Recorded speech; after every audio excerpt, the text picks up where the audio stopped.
أعوذ بالله من الشيطان الرجيم. ശപിക്കപ്പെട്ട പിശാചിൽ നിന്ന് അല്ലാഹുവോട് ഞാൻ ശരണം തേടുന്നു.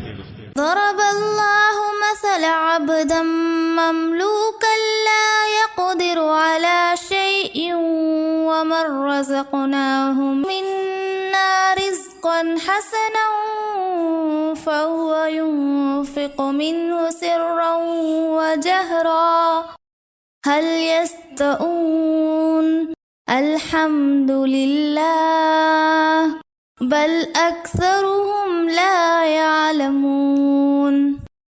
മറ്റൊരാളുടെ ഉടമസ്ഥതയിലുള്ള യാതൊന്നിനും കഴിവില്ലാത്ത ഒരു അടിമയെയും നമ്മുടെ വകയായി നാം നല്ല ഉപജീവനം നൽകിയിട്ട് അതിൽ നിന്ന് രഹസ്യമായും പരസ്യമായും ചെലവഴിച്ചുകൊണ്ടിരിക്കുന്ന ഒരാളെയും അല്ലാഹു ഉപമയായി എടുത്തു കാണിക്കുന്നു.